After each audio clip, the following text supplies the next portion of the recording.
which is a department of IIMMI. Today, the topic of the webinar is branch accounting. As we know, this is a very important topic in advanced accounting.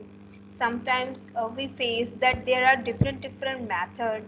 While calculating the methods, ultimately we are not able to identify where we have to put the loadings, where we have to put the all details. तो इस बारे में जानने के लिए कि branch accountings कैसे prepare की जाती हैं, ब्रांच अकाउंटिंग प्रिपेयर करते टाइम क्या क्या चीज़ें हमें ध्यान रखनी पड़ती हैं, इसको किस मेथड के थ्रू हम कर सकते हैं, ये सारा प्रोसीजर ब्रांच अकाउंटिंग के अंदर हम जानेंगे। मैं स्वागत करती हूँ आप सबका। मेरा नाम है विशाखा सोलंकी और मैं हूँ senior faculty as well as financial adviser.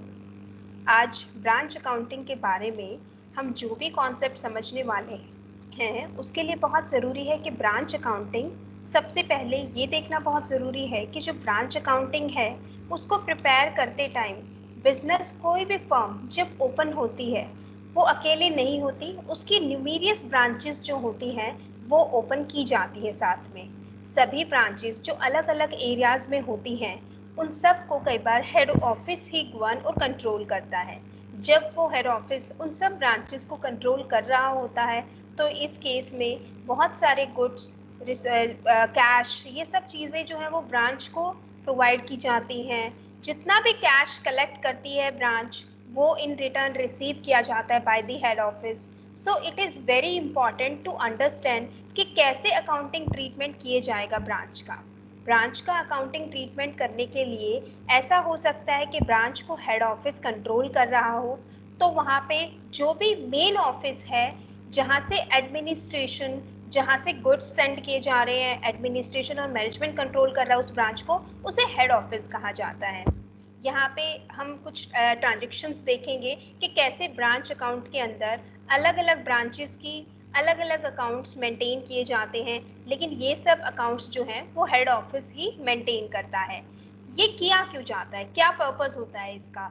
इसका बेसिकली यही पर्पस होता है ताकि कोई भी हेड ऑफिस ये जान सके कि उसकी जितनी भी डिफरेंट ब्रांचेस अलग अलग एरियाज में लोकेटेड हैं, क्या वो एक अच्छा खासा रिटर्न, एक प्रॉफिट जनरेट कर रही हैं या वो प्रॉफिट में नहीं चल रही हैं, वो लॉसेस में चल रही हैं, या फिर इस ब्रांच को क्लोज कर देना चाहिए, इस ब्रांच को कंटिन्यू रखना चाहिए, इस ब्रांच पे और इन्वेस्टमेंट करनी चाहिए, ये काफ़ी प्रॉफिटेबल है। तो इस तरह की जितनी भी प्रॉब्लम्स हैं उनको एनालाइज करना, उनका सोल्यूशन निकालना यहाँ पर काफ़ी ईजी हो जाता है ब्रांच अकाउंटिंग के थ्रू, क्योंकि अल्टीमेटली ब्रांच अकाउंटिंग हमें हमारे प्रॉफिट के बारे में बताती है कि किस ब्रांच में कितना प्रॉफिट या लॉस जनरेट हो रहा है, ताकि उसके अकॉर्डिंगली हेड ऑफिस ये जो इमीडिएट एक्शंस हैं, इमीडिएट प्रोसीजर्स हैं, मेजरमेंट्स हैं वो यूज़ कर सके ताकि उस ब्रांच के accordingly decision making by the head office ली जा सके। इसीलिए जो अकाउंट्स बनाए जाएंगे वो हेड ऑफिस के द्वारा ही बनाए जाएंगे। ब्रांच अकाउंटिंग जो होती है उसमें डिफरेंट टाइप की ब्रांचेस हो सकती हैं। एक होती है डोमेस्टिक यानी कि होम ब्रांच, यानी कि आपके देश के अंदर ही ब्रांच जो है अलग अलग किसी भी प्लेस पर लोकेटेड है। दूसरा होता है फॉरेन ब्रांच। ऐसा भी पॉसिबल है समटाइम्स, क्योंकि ग्लोबलाइजेशन का टाइम है। आज के टाइम में अपने बिजनेस को एक्सपेंड करने के लिए जितने भी कंपनीज हैं वो फॉरेन लेवल पर भी मार्केट को एक्सपोजर कर रही हैं, तो फॉरेन मार्केट को भी टारगेट कर रही हैं। तो उस केस में देयर इज रिक्वायरमेंट कि जो भी ब्रांचेस फॉरेन में बनाई गई हैं उनके लिए अकाउंटिंग प्रोसीजर डिफरेंट होता है, और जो ब्रांचेस इंडिया में हैं उनके लिए अकाउंटिंग प्रोसीजर डिफरेंट होता है। आज हम बात करने वाले हैं डोमेस्टिक ब्रांचेस के बारे में कि वहाँ पे अकाउंटिंग ट्रीटमेंट ब्रांच का कैसे किया जाता है। ब्रांच दो तरह की हो सकती है, एक डिपेंडेंट ब्रांच और एक इंडिपेंडेंट ब्रांच। जैसा मैंने अभी आपके साथ डिस्कस किया कि हेड ऑफिस कंट्रोल कर रहा है ब्रांच को, उसे बोलते हैं dependent branch. On the other hand ऐसा भी हो सकता है कि सारा मैनेजमेंट कंट्रोल जो है वो किसी पर्टिकुलर ब्रांच को प्रोवाइड कर दिया जाए, तो उस केस में इंडिपेंडेंट ब्रांच उसे कहा जाता है। ब्रांच अकाउंटिंग का ट्रीटमेंट अब हम सीखने वाले हैं कि कौन कौन से मेथड्स के थ्रू ब्रांच अकाउंटिंग को ट्रीट किया जा सकता है। ब्रांच अकाउंटिंग का ट्रीटमेंट करने के लिए सबसे पहले हम जानेंगे डिपेंडेंट ब्रांच के बारे में, क्योंकि आज हम इसी टॉपिक को डिस्कशन में रखने वाले हैं। ये काफ़ी इंपॉर्टेंट कॉन्सेप्ट है, क्योंकि डिपेंडेंट ब्रांच जो होती है जिसमें हेड ऑफिस अकाउंट्स मेंटेन कर रहा है, सारी की सारी कॉस्ट जो है वो हेड ऑफिस बियर कर रहा है। इसके साथ साथ जो डिपेंडेंट ब्रांच है वो गुड्स भी हेड ऑफिस से रिसीव कर रही है, पेमेंट्स भी हेड ऑफिस को प्रोवाइड कर रही है, जितनी भी रिकवरीज होती हैं after sales, whether it is a credit sale और कैश सेल्स, दोनों ही केसेस में जितना भी आउटपुट उन्हें रिसीव होता है, लिक्विडेशन प्रोवाइड किया जाता है, वो सारा ही हेड ऑफिस को वापस भेज दिया जाता है। तो इस सब प्रोसीजर में हम डिपेंडेंट ब्रांच का डिस्कशन करने वाले हैं। ब्रांच के जितने भी एक्सपेंसेस हैं वो हेड ऑफिस बियर करता है, ब्रांच सेपरेटली खुद बियर नहीं करती है। जैसे ब्रांच में एग्जिस्टिंग जितने भी एम्प्लॉयज हैं उनकी सैलरी, टेलीफोन का बिल, इलेक्ट्रिसिटी बिल, ये सब एक्सपेंसेस जो हैं वो हेड ऑफिस बियर करता है instead of bear borne by the branch. तो यहाँ पर एक चीज और समझने वाली है कि जब हम डिपेंडेंट ब्रांच के अकाउंट्स यहाँ पर मेंटेन करेंगे तो यहाँ पर तीन तरीके होते हैं अकाउंट्स को मेंटेन करने के। यानी कि फर्स्ट मेथड होता है डेटर सिस्टम, सेकंड मेथड होता है final account system, and third method होता है स्टॉक एंड डेटर सिस्टम। अगर हम नॉलेज के सेक से बात करें तो यहाँ पर डेटर सिस्टम और third one stock and debtor system, ये दोनों ही बहुत इंपॉर्टेंट कॉन्सेप्ट्स हैं। ये दोनों ही मेथड बहुत ही ज़्यादा न्यूमेरियस मैनर में यूज़ किए जाते हैं। डेटा सिस्टम के बारे में हम आज डिस्कस करेंगे, उसके साथ साथ हम थर्ड मेथड यानी स्टॉक एंड डेटा सिस्टम के भी आज इस वेबिनार में डिस्कशन करने वाले हैं। सबसे पहले हम बात करते हैं डेटा सिस्टम की। डेटा सिस्टम कौन सा सिस्टम होता है, इसके अंदर अकाउंट्स कैसे प्रिपेयर किए जाते हैं, कौन कौन से अकाउंट्स प्रिपेयर किए जाते हैं। जैसे का नेम से आप आइडेंटिफाई कर सकते हैं कि यहाँ पे डेटा सिस्टम है, तो इट मीन्स डेटर्स अकाउंट आपको बनाना पड़ेगा, लेकिन साथ में आपको ब्रांच अकाउंट भी प्रिपेयर करना पड़ता है। यानी कि आपको डेटा सिस्टम के अंदर एक ऐसा सिस्टम मिलेगा जिसमें आप अकाउंटिंग कर रहे हैं, लेकिन स्मॉल साइज के ऑर्गेनाइजेशन के लिए ये काफ़ी बेनिफिशियल होता है। ऐसी बड़ी ऑर्गेनाइजेशन जो बहुत ही वास्ट लेवल पे वर्क कर रही होती हैं, उनको रिक्वायरमेंट होती है कि वो stock and data system use कर सकती हैं या फिर प्रॉफिट एंड लॉस सिस्टम भी यूज़ कर सकती हैं। फाइनल अकाउंट सिस्टम की मैं बात कर रही हूँ। अगर वो छोटे लेवल पे काम कर रही है, स्मॉल ऑर्गेनाइजेशन है, तो वहाँ पे हम डेटा सिस्टम को यूज़ कर सकते हैं, जहाँ पे हम डेटा सिस्टम को यूज़ करके ब्रांच अकाउंट प्रिपेयर करते हैं। हर एक particular separate branch account prepare किया जाता है अलग अलग ब्रांचेस के लिए, और साथ में उनका डेटर्स अकाउंट भी प्रिपेयर किया जाता है। यहाँ पे ये चीज़ याद रखने वाली है कि ब्रांच अकाउंट जो है वो प्रॉफिट एंड लॉस अकाउंट की तरह ही होता है। यानी कि हम ये कह सकते हैं कि ब्रांच अकाउंट एक नॉमिनल अकाउंट है। जैसे रूल मैं दोबारा से एक बार रिपीट कर देती हूँ, आई होप आपको ये रूल पता भी होगा कि प्रॉफिट एंड लॉस अकाउंट का रूल होता है debit and debit all the expenses and losses, credit all the incomes and gains. यानी कि ब्रांच अकाउंट के साथ भी सेम प्रोविजन एप्लीकेबल होता है। जब हम ब्रांच अकाउंट प्रिपेयर करेंगे तो वहाँ पे भी हम डेबिट करने वाले हैं ऑल एक्सपेंसेस एंड लॉसेस को, क्रेडिट करने वाले हैं सारे इनकम्स और गेन को। आइए देख लेते हैं कैसे हम ब्रांच अकाउंट प्रिपेयर करने वाले हैं। आई होप ये काफ़ी एक्साइटिंग होने वाला है। सबसे पहले हम बात करते हैं ब्रांच अकाउंट प्रिपरेशन की। ब्रांच अकाउंट को प्रिपेयर करने के दो तरीके होते हैं, या तो हम इसे कॉस्ट पर प्रिपेयर करते हैं या फिर इनवॉइस प्राइस पे प्रिपेयर करते हैं। अभी मैं सिर्फ कॉस्ट की बात कर रही हूँ, क्योंकि इनवॉइस प्राइस के बारे में मैं लेटर ऑन बात करने वाली हूँ, इसीलिए हम वहीं पर डिस्कशन करेंगे कि इनवॉइस प्राइस क्या होता है। कॉस्ट प्राइस की बात कर रहे हैं। कॉस्ट प्राइस का मतलब होता है कि जब जो भी प्राइस उस पर्टिकुलर गुड्स का है उसी प्राइस पर ब्रांच को वो भेजे जाते हैं गुड्स, यानी कि जितनी कॉस्ट है उसमें कोई एडिशनल प्रॉफिट जो है वो इन्वॉल्व नहीं किया जाता। ओरिजिनल प्राइस जो हेड ऑफिस को पता है वही सेम प्राइस ब्रांच को भी अवेयर्ड है। तो उस केस में हम किस तरह से अकाउंटिंग ट्रीटमेंट करते हैं, तो उसकी फॉर्मेटिंग आपके सामने है। यहाँ पर हम देख सकते हैं कि डेबिट साइड में हम सबसे पहले जितनी भी एसेट्स का बैलेंस, ओपनिंग बैलेंस की मैं बात कर रही हूँ, जो आपको दिखाई दे रहा है बैलेंस बीडी के नाम से यहाँ पर लेफ्ट साइड में। तो टू बैलेंस बीडी यानी कि जितने भी ओपनिंग बैलेंसेस अवेलेबल हैं ब्रांच के पास, जैसे कि पिछले साल का जो क्लोजिंग स्टॉक होगा, पिछले साल के जो क्लोजिंग डेटर्स थे, पिछले साल का जो क्लोजिंग कैश था, पिछले साल की जो क्लोजिंग फिक्स्ड एसेट्स थी, वो सभी क्या है, ओपनिंग बैलेंसेस हैं, जिनको हम डेबिट साइड में ब्रांच अकाउंट में शो करते हैं। बिल्कुल ठीक ऐसे ही जितना भी क्लोजिंग बैलेंस इस साल होगा, यानी कि बैलेंस सीडी, उसको हम क्रेडिट साइड में बिल्कुल बॉटम में रिप्रेजेंट करेंगे, राइट साइड में। यानी कि क्रेडिट साइड में जो हम बॉटम में रिप्रेजेंट करने वाले हैं वो सारे का सारा वो स्टॉक है जो इस साल क्लोजिंग रहा, वो बैलेंस है जो डेटर्स का है, स्टॉक का है, लेकिन सारे का सारा क्लोजिंग बैलेंस है। अपार्ट फ्रॉम दीज बैलेंसेस और क्या एडिशनल चीजें आ सकती हैं, जैसा मैंने अभी आपको बताया कि एक नॉमिनल अकाउंट है, तो इसीलिए यहाँ पर रिक्वायरमेंट है कि डेबिट साइड में बहुत सारी एडिशनल ऐसे एक्सपेंसेस आ सकते हैं, बहुत सारे ऐसे लॉसेस आ सकते हैं। On the other hand credit side में भी कुछ सेल्स अमाउंट्स भी आ सकते हैं। बात कर रहे हैं सबसे पहले डेबिट साइड की। सबसे पहले आफ्टर बैलेंस, ओपनिंग बैलेंस, हम उसमें goods send to branch account add करते हैं। हेड ऑफिस ब्रांच को कुछ गुड्स भेजता है, उनको हम डेबिट साइड में रिप्रेजेंट करते हैं कि कितने अमाउंट के गुड्स भेजे गए। इसमें से अगर कुछ गुड्स हेड ऑफिस को वापस रिटर्न कर दिए गए हैं बाय द ब्रांच, तो वो हम उसे क्रेडिट साइड में शो कर सकते हैं।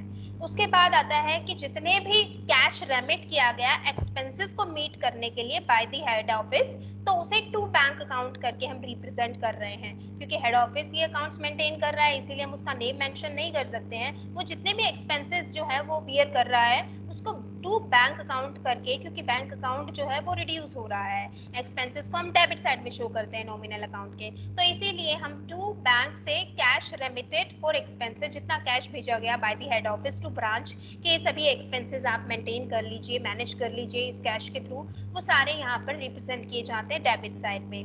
आफ्टर दैट जितना भी bank account cash remitted for petty expenses, बात करते हैं कुछ छोटे मोटे ऐसे ट्राइफल खर्चों की जो हर ब्रांच में होते रहते हैं। इनको पैटी एक्सपेंसेस के नाम से जाना जाता है। ये जितने भी पैटी एक्सपेंसेस होते हैं, इनका अमाउंट भी जो है वो बैंक से पे किया जाता है और हेड ऑफिस पे करता है इसको ब्रांच को।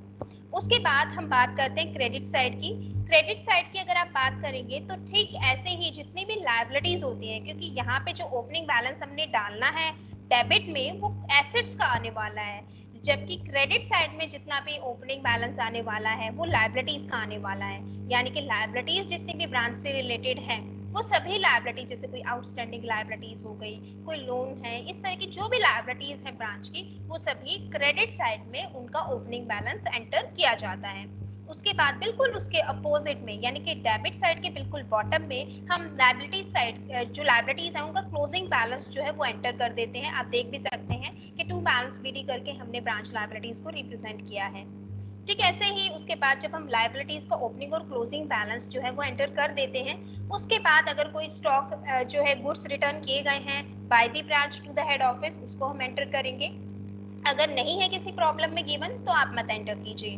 उसके बाद आता है कि जितनी भी सेल्स जो है वो अपीयर हुई उस ब्रांच में होल ऑफ द डे, उसको जो है हेड ऑफिस को भेज दिया जाता है। तो हेड ऑफिस को जितना भी कैश रिकवर हुआ, चाहे वो क्रेडिट सेल से रिकवर हुआ या फिर वो कैश सेल्स की गई, तो वो सारे का सारा अमाउंट जो है वो हेड ऑफिस को डेबिट कर दिया जाता है, जिसे हम क्रेडिट साइड में रिप्रेजेंट करते हैं by bank cash remitted by branch.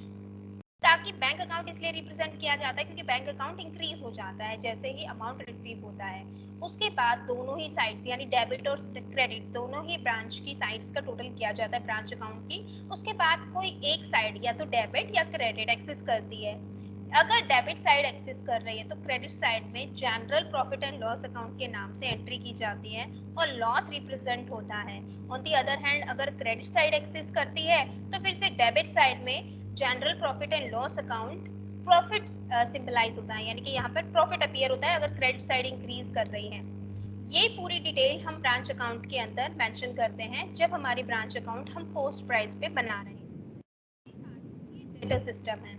अगर ये डेटा सिस्टम है तो ब्रांच का डेटर अकाउंट हमें सेपरेटली प्रिपेयर करना होता है। जैसे ही ब्रांच अकाउंट बनाते हैं उसके बिल्कुल बीनीथ हमें ब्रांच डेटर्स अकाउंट भी प्रिपेयर करना होता है। अगर मैं ब्रांच डेटर्स अकाउंट की बात करूं तो ब्रांच डेटर्स अकाउंट के अंदर ये हमारा एक एसेट का अकाउंट होता है, तो इसीलिए डेबिट साइड में जितनी भी एंट्रीज होती हैं उससे हमारी एसेट बढ़ रही होती है। यानी कि एसेट अगर बढ़ रही होती है तो हम उसे डेबिट करते हैं, एसेट अगर कम हो रही होती है तो हम उसे क्रेडिट करते हैं, और ये हम अपने गोल्डन रूल्स में ऑलरेडी जानते हैं।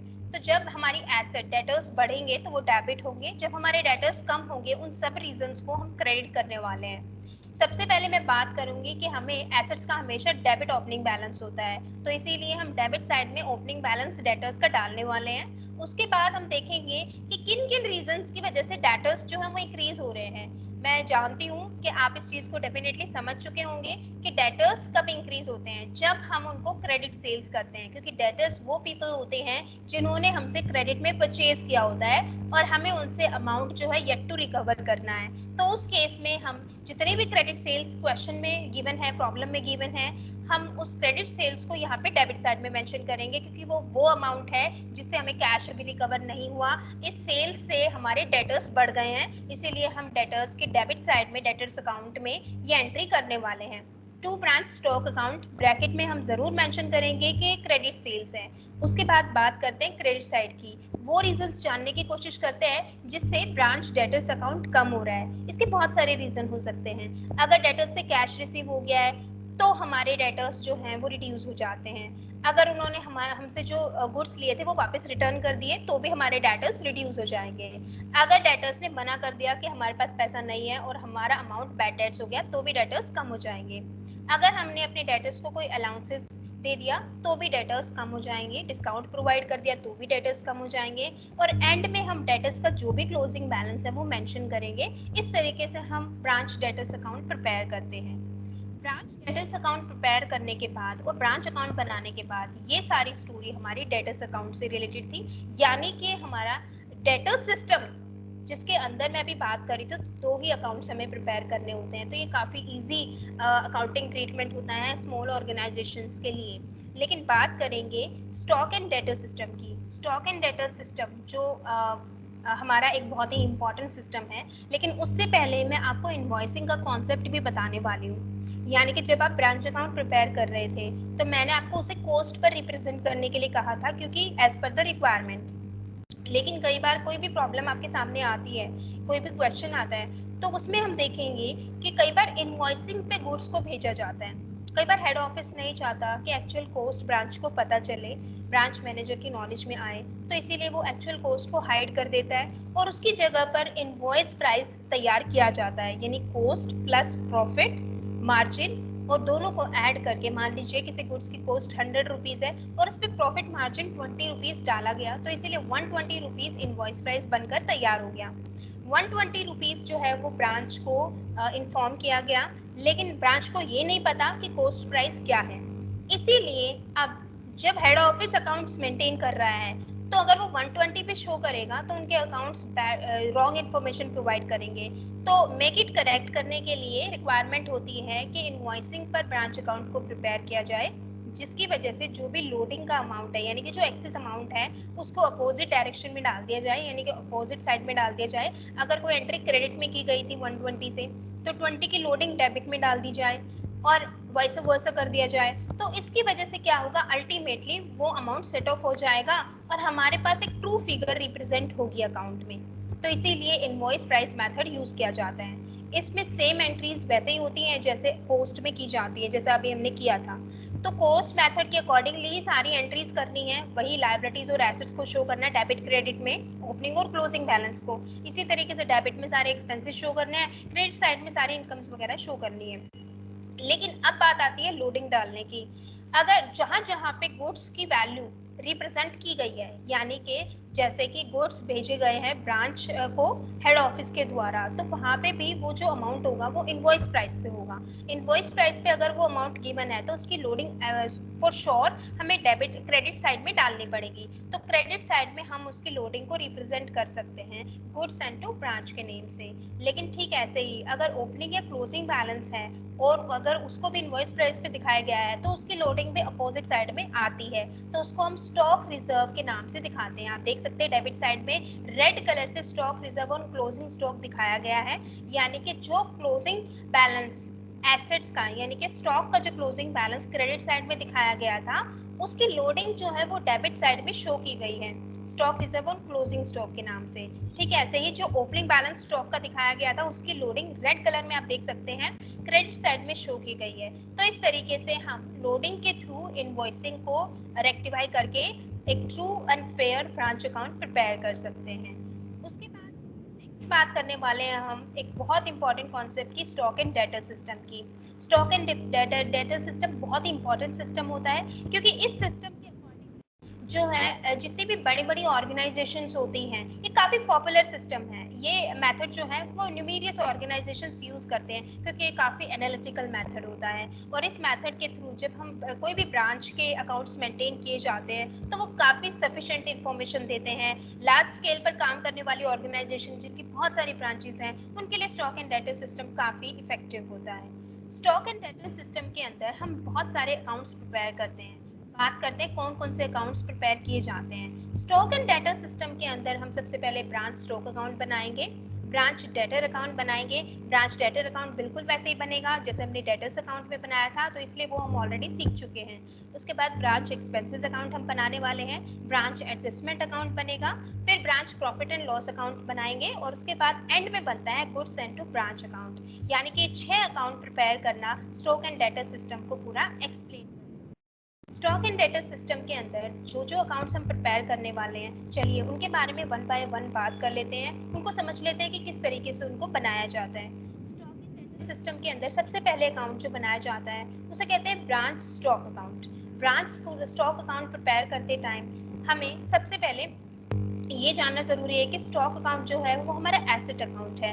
एसेट अकाउंट का ओपनिंग बैलेंस होता है, ये बिल्कुल जैसे डेटर्स अकाउंट में किया था बिल्कुल वैसे ही हम यहाँ करने वाले हैं। यानी कि स्टॉक अकाउंट का अगर ओपनिंग बैलेंस है तो वो डेबिट साइड में शो किया जाएगा। जिस भी रीजन की वजह से स्टॉक इंक्रीज हो रहा है वो डेबिट किया जाएगा, जिस भी रीजन की वजह से स्टॉक जो है वो लेस हो रहा है उसको हम क्रेडिट साइड में डालने वाले हैं। तो टू बैलेंस बीडी यानी कि ओपनिंग बैलेंस है, एसेट का ओपनिंग बैलेंस हमेशा डेबिट साइड में एंटर किया जाता है, तो ब्रांच स्टॉक अकाउंट के अंदर हम एंट्री यहाँ पे डेबिट साइड में रिप्रेजेंट करने वाले हैं।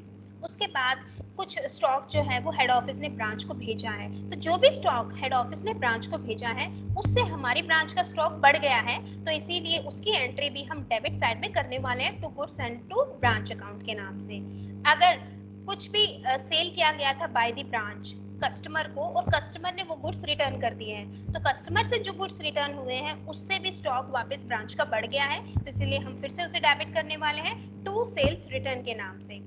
ये सारी टर्म्स हमने जो अभी देखी डेबिट साइड में वो सभी वो टर्म्स थी जिनसे हमारा स्टॉक इंक्रीज हो रहा है। ऐसे भी रीजन हो सकते हैं जिनकी वजह से स्टॉक जो है वो रिड्यूस हो रहा होता है। स्टॉक रिड्यूस किस किस रीजन की वजह से हो सकता है? देखिए स्टॉक जो है वो रिडक्शन हो सकता है बहुत सारे रीजंस की वजह से, जैसे कि ब्रांच ने सेल्स किया तो स्टॉक कम हो गया, यानी कि आप ब्रैकेट में क्रेडिट साइड में देख सकते हैं by branch cash account cash sales.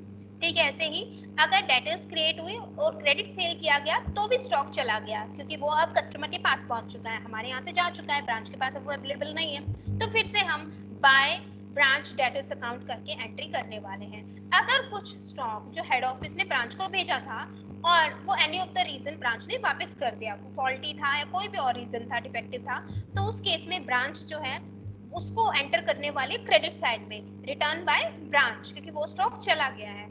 उसके बाद अगर कुछ स्टॉक लॉस हो गया तो नॉर्मल लॉस की एंट्री यहाँ पे की जाएगी क्योंकि स्टॉक उसकी वजह से कम हो गया है। प्रॉफिट एंड लॉस अकाउंट के थ्रू हम एबनॉर्मल लॉस की एंट्री भी करने वाले हैं, क्योंकि कुछ स्टॉक जो है वो P&L में हमारा लॉस हो गया है, तो वहाँ पे हम एंट्री कर चुके हैं डेबिट साइड में, तो वहाँ पे एबनॉर्मल लॉस की एंट्री होती है।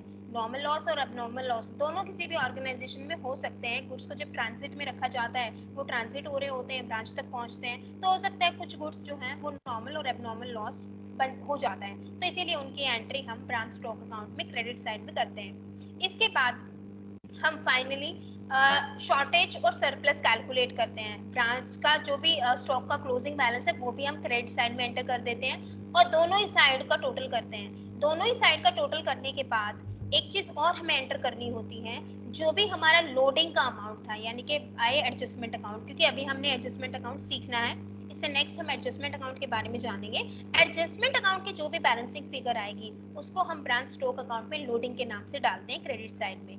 अब दोनों साइड का जब बैलेंस करेंगे तो हो सकता है कुछ सरप्लस आए, या ये भी हो सकता है कि कुछ शॉर्टेज ऑफ द गुड्स हो जाए, तो या तो सरप्लस आएगा, अगर क्रेडिट साइड एक्सेस कर रही है तो सरप्लस डेबिट साइड में शो कर देंगे, अगर डेबिट साइड एक्सेस कर रही है तो क्रेडिट साइड में हम शॉर्टेज शो कर देंगे। तो इस तरीके से हम ब्रांच स्टॉक अकाउंट को मेंटेन करते हैं। ब्रांच स्टॉक अकाउंट ज़्यादा डिफिकल्ट नहीं है, क्योंकि ये बिल्कुल जैसे हम एसेट्स के बढ़ता है तो हम डेबिट करते हैं, एसेट रिड्यूस होता है तो क्रेडिट करते हैं, बिल्कुल वैसे ही हम यहाँ पे स्टॉक अकाउंट को प्रिपेयर करने वाले हैं। तो ये बहुत ज़्यादा डिफिकल्ट नहीं है, काफ़ी ईजी है इसको बनाना। बाद ब्रांच डेटर्स अकाउंट जो ऑलरेडी हम सीख चुके हैं डेटर सिस्टम के अंदर बिल्कुल वैसे ही बनाना है जैसे कोई भी एसेट्स अकाउंट बनता है। फिर बात करते हैं ब्रांच एक्सपेंसेस अकाउंट का। कई बार ब्रांच के जो भी एक्सपेंसेस होते हैं जैसे कई बार सैलरी पे की गई है या इससे रिलेटेड टेलीफोन बिल है, इस तरह के बहुत सारे एक्सपेंसेस जो होते हैं, इलेक्ट्रिसिटी बिल, ये सब एक्सपेंसेस जो है वो ब्रांच एक्सपेंसेस अकाउंट प्रिपेयर करके बनाए जाते हैं जिसे P&L के थ्रू जो है वो हैंडल किया जाता है। तो हेड ऑफिस का जो P&L अकाउंट उसमें बनाया जाता है उसमें एंट्रीज सारी की जाती है और साइड बाय साइड वही एंट्रीज ब्रांच एक्सपेंसेस अकाउंट में भी शो की जाती है, जितने भी एंट्रीज एक्सपेंसेस वहां पर दिखाए गए हैं।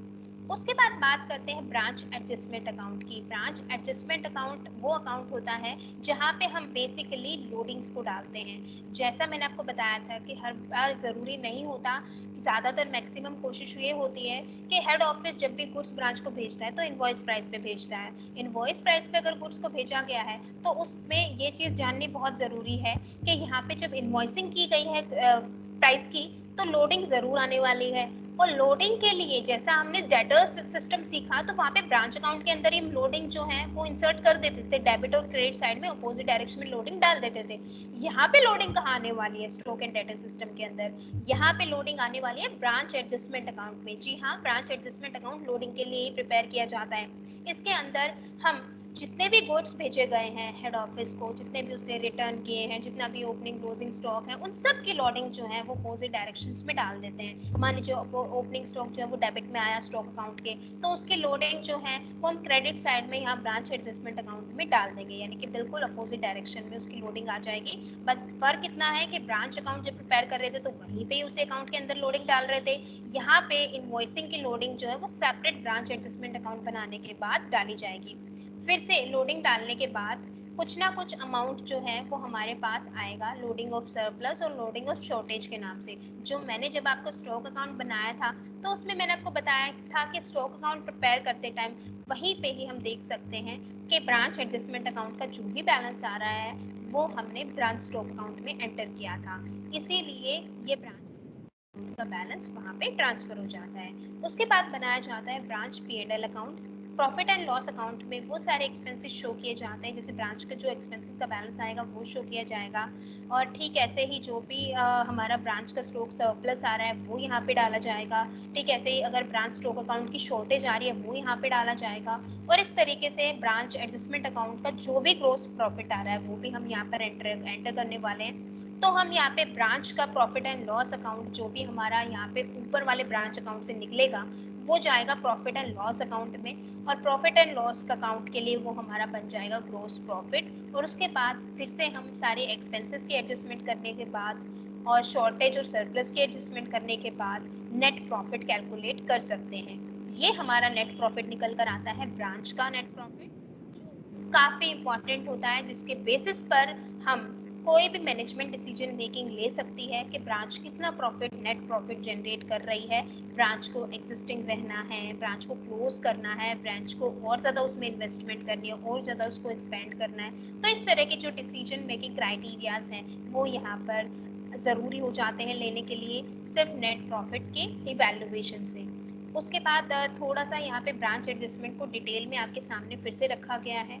उसके बाद बात करते हैं लास्ट अकाउंट की जो बनता है goods sent to branch account. Goods sent to branch account एक सबसे छोटा अकाउंट होता है जिसमें 3 एंट्रियां मुश्किल से बनती हैं और ये एंट्रीज होती हैं ब्रांच स्टॉक अकाउंट, यानी कि जितने भी गुड्स जो हैं वो भेजे गए वो क्रेडिट साइड में शो किए जाते हैं branch sent to goods sent to branch account में। यानी कि जो भी गुड्स हेड ऑफिस ने भेजे हैं ब्रांच को वो क्रेडिट साइड में हमने एंटर किए। उसके बाद जो भी गुड्स जो हैं वो ब्रांच ने रिटर्न कर दिए उसको हमने डेबिट साइड पे शो किया और हमारी बैलेंसिंग फिगर ट्रेडिंग अकाउंट या परचेज अकाउंट के नाम से यहाँ पर आ जाती है। इस तरीके से हम goods sent to branch account को। आज हमने ब्रांच अकाउंट के बारे में बहुत सारे कंपोनेंट्स को डिस्कस किया। आज हमने ब्रांच अकाउंट को समझा, उसके सिस्टम को समझा, उसके बहुत सारे मेथड्स के बारे में बात की कि किस तरीके से डिफरेंट डिफरेंट मेथड्स हमारे लिए इम्पॉर्टेंट है, कौन सा मेथड कहाँ एप्लीकेबल होता है, किस मेथड के अंदर कौन कौन से अकाउंट्स मेंटेन किए जाते हैं। हमने स्टॉक एंड डेटा सिस्टम देखा, हमने डेटा सिस्टम के बारे में जाना।